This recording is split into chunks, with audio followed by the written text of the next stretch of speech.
Hello YouTube, I thought I'd review this here. London less safe for Jews than Israel. Blah de blah, says Talk TV. I thought we'd jump straight in together and have a little look at it together. Now the Israeli ambassador to the UK says London now feels less safe for Jews than Israel. Sipi Hotoveli says the Jewish community feel fear at the jihad ideology expressed during pro-Palestinian protests over the last month. She pointed out that the first protest took place while Israeli soldiers were still retrieving bodies from the attack at the Nova Music Festival. Right, so we need to stop that there, stop it there. Right, to start with, that's emotive language because I'm sure the protest didn't start, because of that. They started as a reaction to the rhetoric that was coming out immediately following it. This is a really difficult subject, and those of you that know me know that I'm not anything. I don't like politics, I don't like politicians, I don't care for them, don't trust them, none of them, don't care who they are. But what I have always advocated for my entire life is the rights of children. And before I had a channel, and before I was tech savvy, I used to spend my time writing to various embassies complaining about the way children were treated across the world, because what else can you do? And MPs, you know. And to be fair, I used to get answers from MPs. But embassies, not so much. So, yeah, what's going on there is potentially a genocide. And it's always the innocent, isn't it? Always the innocent. Poor children. Yes. I don't know what to say, because whatever I say, I'm going to get myself into trouble, but I need to speak truth to power, okay? What happened on, was it the 7th of October, should not have happened, okay? But also, this shouldn't be happening either. It should not be happening. It's not proportionate, and it brings nothing to the table. I will say that I'm somewhat surprised that a country as magnificent as Israel, and bearing in mind I'm descended from... I'm not. They're all reverts. We all changed to Catholics about a couple of hundred years ago. But I descend from that faith. And being Catholic, I was brought up in the 70s and 80s, right up into the 90s. When, well, I wasn't brought up. I was like a young woman then, but I digest. And I can remember when I was at school in the 70s when the IRA was operated here on the mainland. And you couldn't get through a day without them having blown up something or some atrocity they'd performed, either here on the mainland or in their own country, in Northern Ireland. And I used to be ashamed. I never actually told anybody, and people that know me would think, I never knew you were a Catholic. Yeah, because I was ashamed.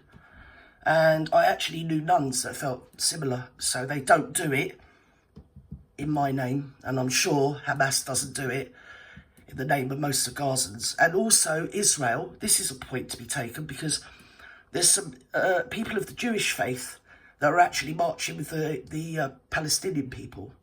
And they're being called names akin to, what is it, like Jim Crow in America, something like that, you know? Because you can't possibly be nuanced. You can't possibly be a Jew, right, and be on the side of humanitarian, you know, calls for humanitarian ceasefire, really, or whatever, or to be more tempered, more considered. Can't believe that this happened with everything that the Israelis got. They've got the Iron Dome, they've got the early warning system, they've got Mossad, they've got all... How did that even happen? Sort of smelly, but I can't say too much because I get myself into V2 trouble. But I don't think that the people are marching just because of this or just because of that. A lot of people are just really frightened, because obviously now, it's like I brought to you yesterday about Yemen, the Houthis in Yemen have come out to get involved, haven't they, with Hamas.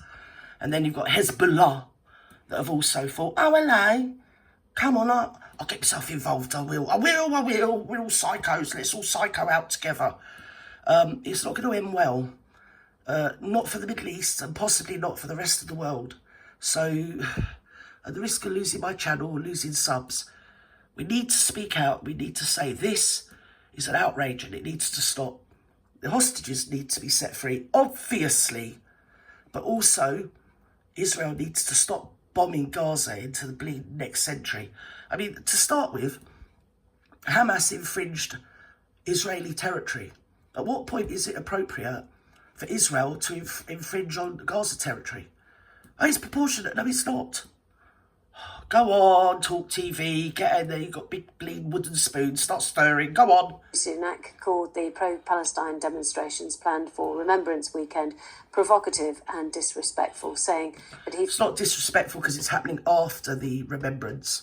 And having, a lot of army links myself, I'm saying that, trying to be walking both sides of the fence here. Yes, you know, it's difficult. It's very difficult. Yes, we should be remembering our war dead. And maybe the Palestinian protests could go on another road, you know, and it's starting after they've finished anyway. But what do you do? Will protesting all over the world just reach a crescendo where they withdraw? Because I've heard the United Nations is asking for them to be a bit more even-tempered in their retaliation. So, it's such a difficult situation. And if we all just go home and don't say anything, then we're kind of complicit, aren't we? Feared war memorials could be desecrated. Meanwhile, more chilling reports of anti-Semitism in the UK have emerged, including offensive graffiti of swastikas and death threats found in the bathroom of a girls' private school in North London. So, here again, you've got another emotive headline. A girls' private school. So let's walk through this again. It's a girls' private school. And they found that word and what you can read on there that I'm not going to repeat. Daubed on a wall in the toilet. Now listen, I've been a young girl in many a toilet, you know, and that's not to be taken as anything serious. It's literally ridiculous. It's a wonder half the people that write these slogans can actually spell them. So, yeah, it's not to be picked up by the media and held up as some sort of yard or, I don't know, whatever, you know, yardstick by which we judge the situation. Oh, they're even writing it in girls' toilets in private schools. They are. You know, girls have got too many bleeding hormones, and a lot of them, they listen to a load of shit and they don't know what they're on about. They really don't. It's so much more important than just, oh, well, it was written here and something or other. For God's sake. What about the kids? I've got Nitpicks or Netflix. I got it. Obviously, I'm going to give a disclaimer and say I got it for my grandson because he loves all the movies on it, yeah. But the wonderful thing about Nitpicks is I get to look at it as well. And I've just watched Born in Gaza. Not being big-headed, but I didn't need to watch it. I already knew, but just to gen up on it. It's on Netflix, Born in Gaza. It's the most disturbing documentary. I've seen many like that in my life. And I've seen some awful things that go on in Gaza, most of which I can't say here. They don't always involve the Gazans. Let's put it that way. London. I think that's the... how does it actually get into the bathrooms in this girl's private school? Oh, because the girls are being daft. They're teenagers. This They're has become dumb. a fashionable ideology, and It's there are not enemies of the fashionable. West who have been working on making it so for a long time. And what's Oh, enemies of the West. Enemies of the West. What are you on about? Enemies of the West. It's a load of dumb girls writing a load of bleeding crap that they've probably heard their parents talking about or seen it on TikTok. You don't take it seriously. You dismiss it for what it is. It's bleeding hormones. Sat there chatting nonsense. so astonishing is I don't remember anybody taking to the streets when Saudi Arabia were bombing Yemen. I don't remember Fair point, anyone well taking made. to the streets when Boko Haram were kidnapping girls in northern Nigeria. But Another this, all fair of a point, sudden, well made. is massively, but on this scale. Well, the point she's trying to make is because both the other atrocities involve Muslim on Muslim aggression, whereas the situation we're in now, listen, none of them have bleeding nuclear weapons. That's what I'm saying.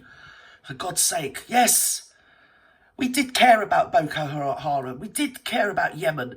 You know, I do. I've always cared about it. I've cared about all the children all over the world that are being, well, they're held up. They're a hedge behind which some pretty reprehensible adults hide, aren't they, children?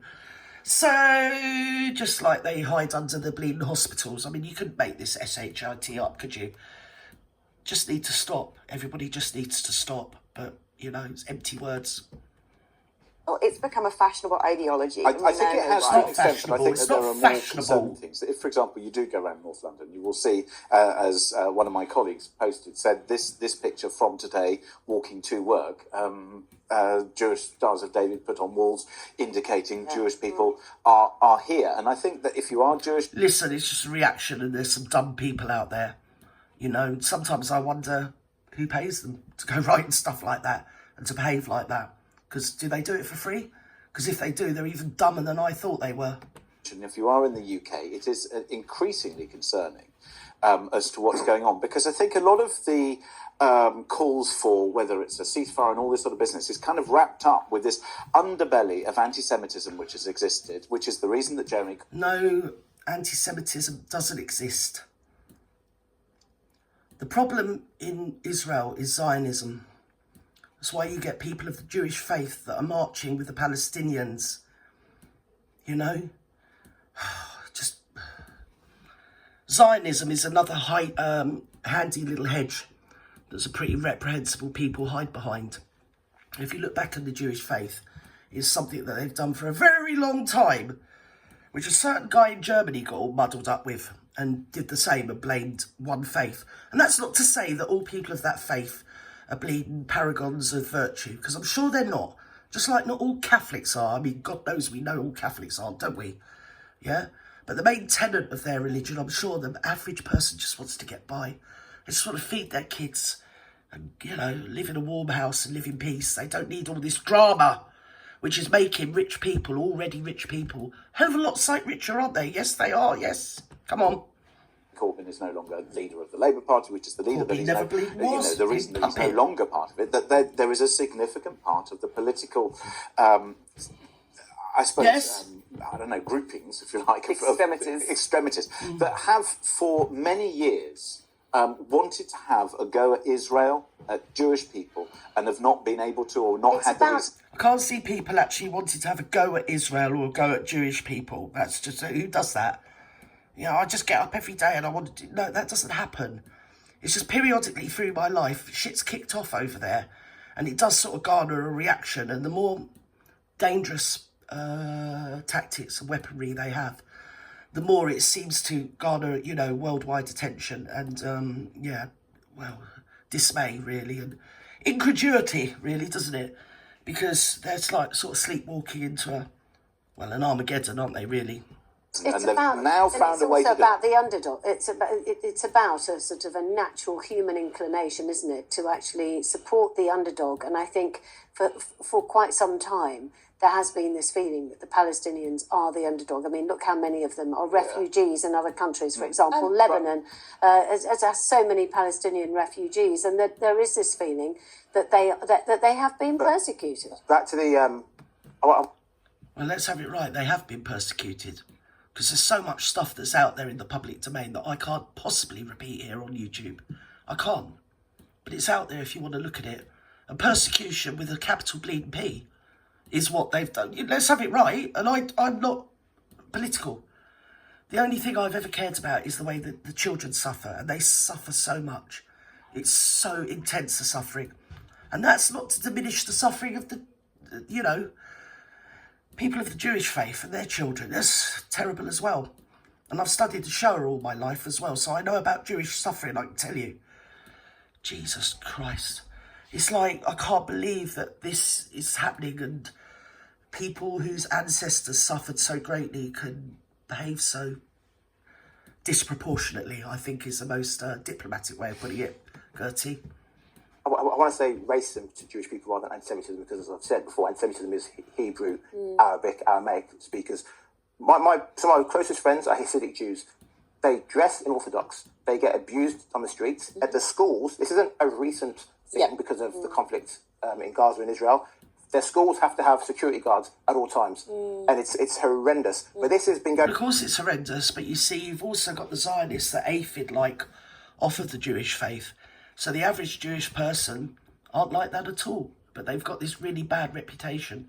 And there's so many Zionists that are actually fundamentalists, reborn Christians. So, you know, whatever.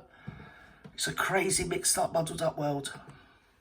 going on for decades. This is not a new thing. Of course, the attacks on them has gone up recently because of the problems in Israel and Gaza, but this has been happening forever. This country doesn't want to admit that there's racism and that we have a racism problem in this country. But we You're most certainly absolutely do. right. And it used to be as silly as things like, for example, if you wanted to join a golf club, like my grandfather did, you know, you See all these, like, the media class all sat here, possibly middle class, aren't they? Middle, not upper, middle. I wouldn't say lower either, that would be rude.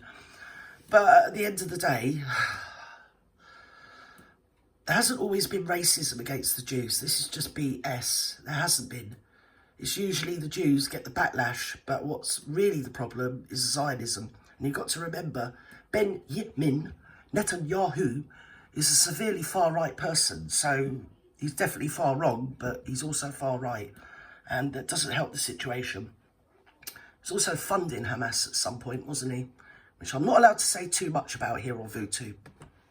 Funny that, it wasn't that you were told no, it's just that you weren't accepted. But now it's so blatant because you've got people on social media, you've got people, keyboard warriors that will... Can I just say you're on social media, my dear, before you start slacking people off on social media? But do go on. Make sure that they're othering other people. We'll Nobody's make sure othering. that they say things and they say comments about how they're not, this area doesn't look like it did before. And I don't know why I'm seeing these people here, Who says that? Who says that? Is it people you know? Because it's not people I know. And you're not bringing anything to the table by stoking up the rhetoric, banging on about social media and sat there talking so negatively. What we need is a positive outlook. Everybody needs to be positive. I mean, if you believe in prayer, pray. If you've got nothing to bring to the table, don't say anything. And if we could all just spare a thought for the children, all the children, it's absolutely disgusting, disgraceful. Oh, dear. I've given up writing to the MPs because you just get the same one. Well, we believe in the two-party state, two-state solution or something or other. It's a load of bleeding BS. Israel needs to get the hell out of Gaza. And Gaza and the Hamas need to give their bleeding hostages back. Start acting like bloody adults, walking and talking like adults. Because we're all going to hell in the handcart otherwise. Bye-bye now.